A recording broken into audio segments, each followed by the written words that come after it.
Hey there folks, welcome to Spectrum Pulse. We talk about music, movies, art, and culture.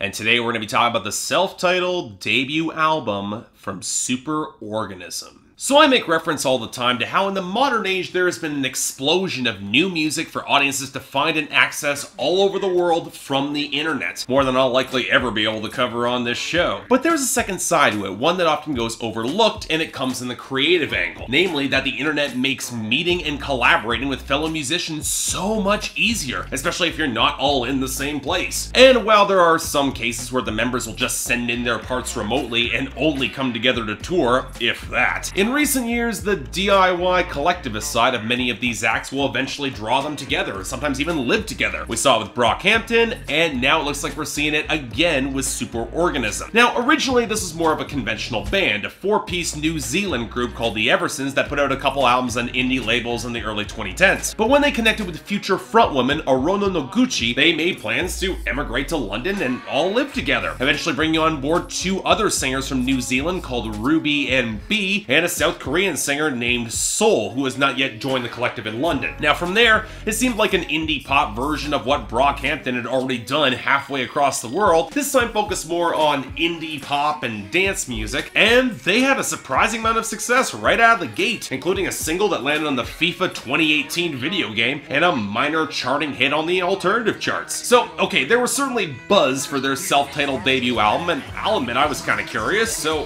what did we get from Superorganism?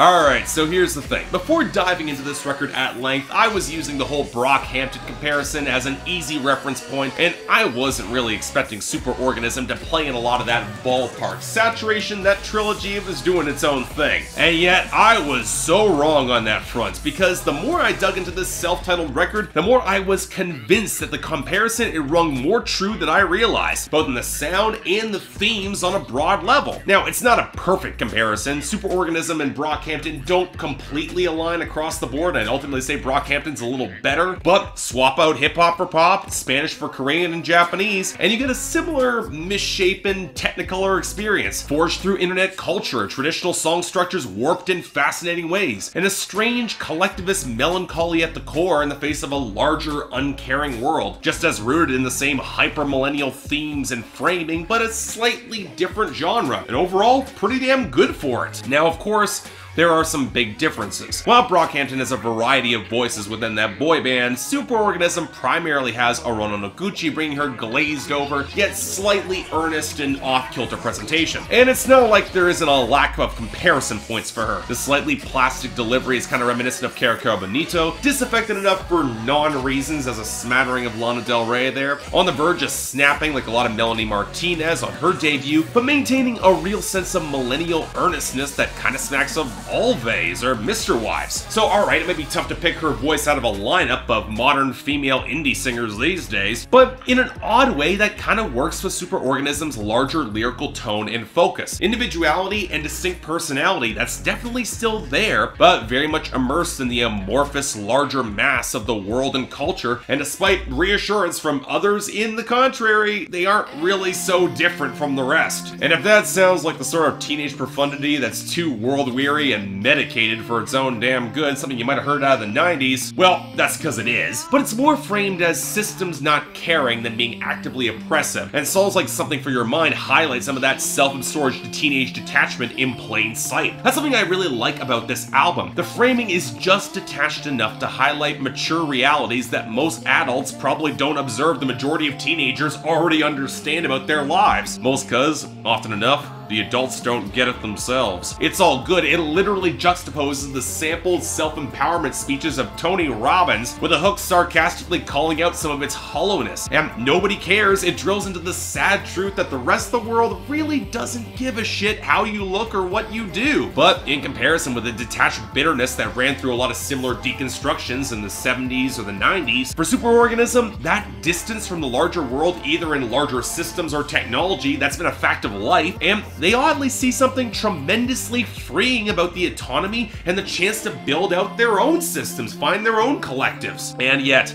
even there on the title track and the Prawn song, they're also very much aware of the dehumanization that can come in that collective identity, how it's not always coming together for the right reasons, or how hollow it can feel when everybody's running in the night to get away from loneliness on nighttime, or how everyone chases the famous spotlight on the aptly titled Everybody Wants to Be Famous. And yet, even despite the barriers and futility, they still will chase connections with others on songs like Reflections on the Screen. And there's a potent, wistful, yearning undercurrent that feels both grounded and very human. For the younger generation who can get into this sound, I can see this having a lot of resonance, especially for a teenage millennial audience. Of course, that's arguably the biggest obstacle for Superorganism, and that's the production. And here's where that Brockhampton comparison will rear again. Wild, garish colors in the synth arrangements, jagged shifts in tone and momentum from song to song, sometimes even within the song, and entirely too much pitch shifting and tacked on samples and effects to take a lot of their metaphorical references and make them thuddingly literal. Now, what will probably throw a lot of audiences the most are the hard juxtapositions between the synth grooves, which are these pulsating, jagged,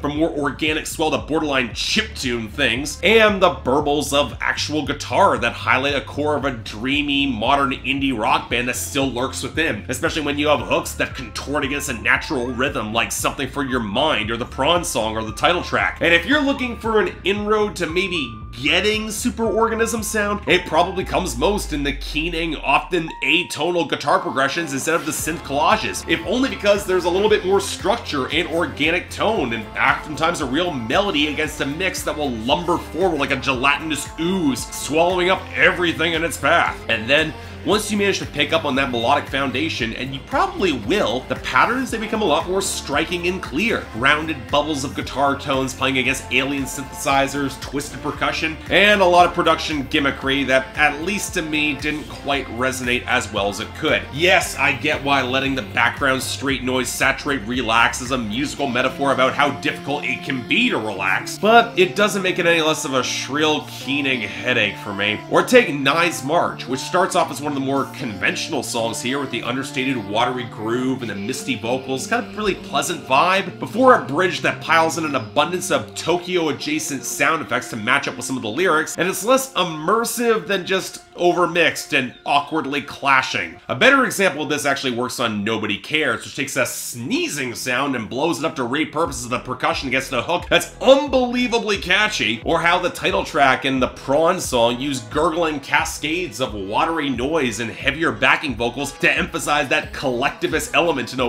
weird musical way. And yet, gotta be honest, there's a part of me that will still point to the Always-esque vintage indie pop of Reflections on the Screen as the standout here. Still kinda lumbering and atonal at spots, with the keyboard embellishments on the bridge and this damp, stormy mix to intensify the atmosphere, but still, for me, it clicks. The melody is that strong, it is that catchy. And yet, even with all that, the heavy usage of the pitch-shifted vocals just never clicks with me as much as I would personally like. But I have to wonder, for a younger, modern audience who have grown up with more of that sound in the mainstream, whether they'll just enhance the odd accessibility of a project like this. And that's the thing, the more I listened to this album, the more I saw little middle ground in its future appreciation by any audience. It'll drive away so many put off by all the atonal melodic screeching, but the pop-leaning millennial tone, especially if you hang out on the internet, makes me think that it's only a matter of time before it soundtracks a particularly warped episode of Riverdale or something. And while critics have drawn comparisons to the Avalanches or Beck for their sonic collage approach, a lot of callbacks to the 90s, for me, the one that springs to mind the most is actually Ariel Pink. Not in the tone, but in the ethos of taking the venial junk of culture, internet or otherwise, and then mutating it into something kind of deformed and misshapen around the edges, but really damn catchy all the same. In other words, while I think I might appreciate the self-titled debut from Superorganism more than I outright love it, I'm definitely giving it a solid 7 out of 10 and a recommendation, especially for my younger fans. I can't promise you will get through some of the weird production, but you know what? You give it enough of a chance, I can see this becoming a huge underground favorite, or maybe even crossing over to the mainstream. So yeah,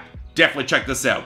It's something pretty cool. So yeah, thanks a lot for watching. If you'd like to like and subscribe, I'd be more than grateful. I know my voice is still kind of hoarse, but still congested. I'm working my way through it, promise. If you want to buy the record, highly recommend you do. It really is kind of interesting. Links in the description below. And I got the poll up there for all you guys to tell me what you think about this record. I'm kind of curious where Superorganism fans will fall on it, or how many people can actually get past some of the production choices, because they really are something. Beyond that, anything else I might be able to do to improve my presentation, I'm all ears. And if you guys want to get involved in my schedule or help support this channel, link to my Patreon is right over there, where 3 times a week you guys get to vote on my schedule, and once a week for the higher tier contributors, you guys get to add albums, movies, or even a top 10 list to that schedule. If you actually want to see what's on the schedule, link to my Instagram, where I'm posting it once every time after the votes come through. But until next time, I'm Mark, you're watching Spectrum Pulse, and I'll see you next time.